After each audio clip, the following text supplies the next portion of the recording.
Morales here of Fit to Fight, and I'm here with C.Joe, Wace, and Johnny Tai of Kuma Combatives and Kuma Survival School. Hey guys, how are you? Good to go. And first question I have for you, Johnny, is explain to us why the name Kuma Survival School. Why the name Kuma Survival School? Okay, well, the Kuma Survival School is our school of instructors across the country and internationally, based off of our mindset. Obviously, everything is a fight. Everything is survival. We live in a world where you have to survive, whether it's economically, violently, or just out in the woods or urban scenarios. So, I mean, survival is our mindset. It's what we do, and we're a school, so we teach. So, it's the Kuma Survival School. Good to go. And Johnny, what is your experience in violent situations?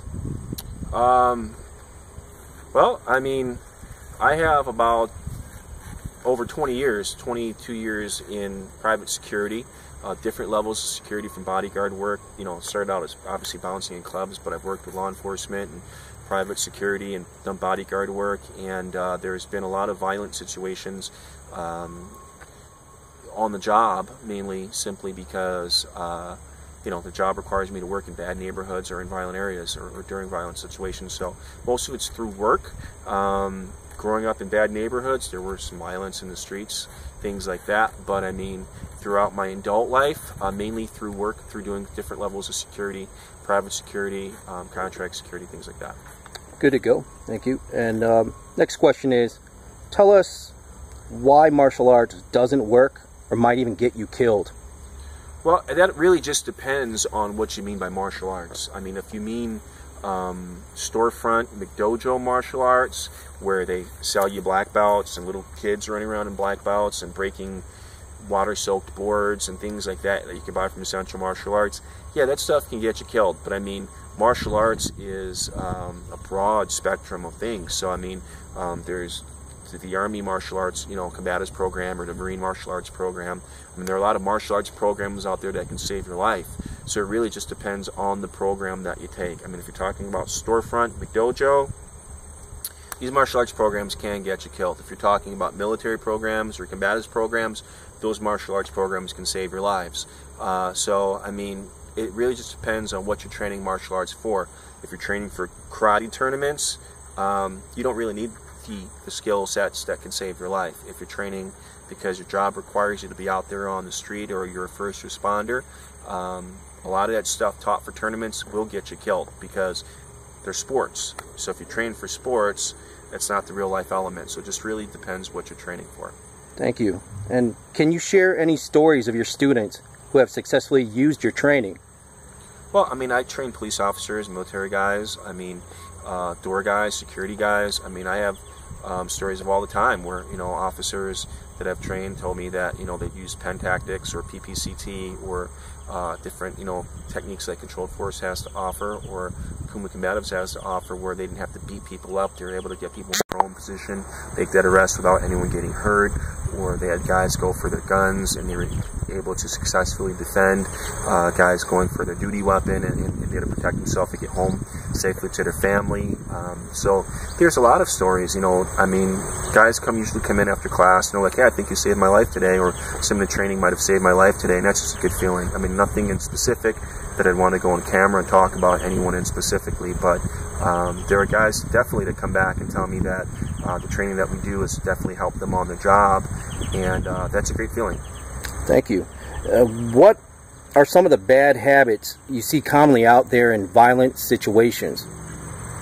I would say that the worst habit is not being aware and believing in myth. I mean, a lot of people learn a lot of concepts and theories but never test it out in real life scenario type training, you know, doing scenario training, or in the combative training, or just, you know, gearing up with some red band suits or some kind of gear to see if techniques work. So like their instructor will tell them something because their instructor told them something, but it never actually tested the application and they believed it would work, and then it fails. So I mean, definitely people have to train real time in real life is possible to make something work, make it fail, have a plan B, and see what works and what doesn't. A lot of people aren't brutally honest with themselves, or earn a black belt or become an instructor. They think they're badass, and really a lot of that shit doesn't work, and they find out on the job or on the street. So it's a bad habit, just not really believing that you should be the internal student, but like once you receive a certain certification that you're really, really good, when you may have a lot of weaknesses, and you may have to just embrace that suck and really grow and become stronger. I totally agree. What are some of your beliefs about countering violence? What are some of my beliefs about countering violence? Well, I definitely believe that every level of violence has a justifiable level of counter techniques or counter tactics. Countering violence is, what are some of my beliefs about countering violence? I believe that any type of violent situation, that if you're aware and you're scanning and you're alert of what's going on, that you could probably shut down violent encounters quicker and as quickly as possible with minimal injuries to anyone if you're aware and you're trained. I mean, lots of times officers or people in security or just people doing self-defense think that, you just clash and whoever's strongest wins. And really, tactics go a long way. So so I think that countering violence means preparing to shut it down. Thank you. Attack the attack. Good. How do you train your students to keep them proactive by keeping danger at bay to de-escalate a bad situation? We do scenario training, scenario-based training. Depends whether I'm training security guys for a club or private security guys for an agency. We talk about the scenarios that they go through, and then we train to counter that, and then we drill it, we run it, make it work, make it fail, make it work, make it fail, and until it becomes, gross motor skills. Good, thank you. What are some skill sets a new person can learn to prepare for counter violence? Well, there are a lot of skill sets out there, but I would say that the things that people should focus on is just focusing on mindset, strategy, and tactics. Just focus on that. Don't worry about gear. Worry about gear last. But just focus on mindset and tactics. Survival is my mindset, and so basically people can learn about that mindset, learning how to enter into a scenario, controlling themselves, keeping things calm and de-escalating it, learning how to de-escalate violence as opposed to the opposite. That's good. Thank you. The vast majority of men carry a knife on them. What are your views on how it changes everything in a fight? Well, a knife is a type of a tool that doesn't need to hit you very hard to cut you wide open. But if you understand ranges, counter techniques, ranges, control, takedowns, and learn how to control that limb, it doesn't change everything, but it definitely ups the level. Shit gets really fast.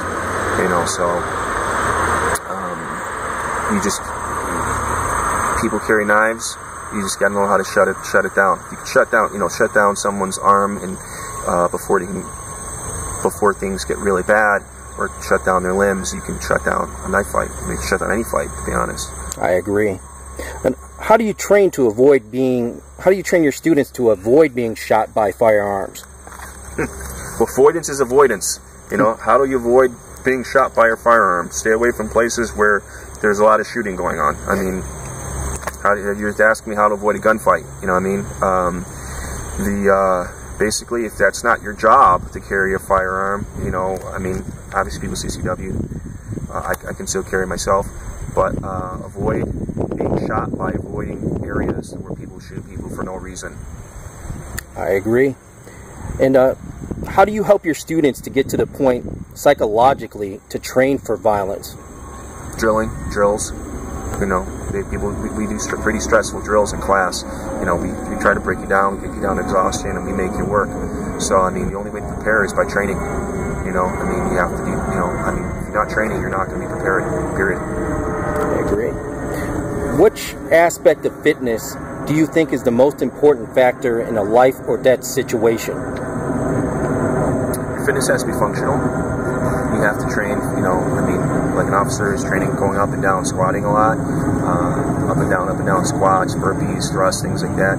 You have to have functional fitness. Anyone can exercise to look good, but it has to function with what you're going to be doing in your life. You know, if it's not functional, then what's the, you know, I mean, you just look good. I agree. And the last question, Johnny, do you have anything to add before we end this interview? No, I appreciate, Mike, I appreciate you taking time and stopping me. I mean, I'm a little filthy, you have to excuse me. Just got done with the 8-hour wilderness class, so I just got out of the woods, and obviously caught me when I was loading my gear back up. I have to say that, you know, if whether you train with us or train with someone else, just train. Find a good instructor and train. Find every resource you have. Be the eternal student, and never ever, you know, become complacent with where you're at. You know, the world changes, and violence changes, and you need to change with it. You know, you need to change with it. I mean, if you want to know more about me and what I do, you can check out my website at www.kumasurvivalschool.com. That's C.U.M.A. survivalschool.com, and see what we have to offer. If we're not in your area, I'm a mobile trainer. I can come to you. We have instructors that travel all over the place that will come to you. And I mean, I'm an hour away from home now. We're in a running class, an hour and a half away from the house running a class. So I mean, I have no problem coming to you. But if you're looking for an instructor and we can't service you, we might be able to help you find, you know, a reputable, vetted guy in your area that can help you train. Well, thank you very much, Johnny. I appreciate it, and definitely Fit to Fight approved. All right. Well, stay safe, stay sharp, stay alive. Hoorah.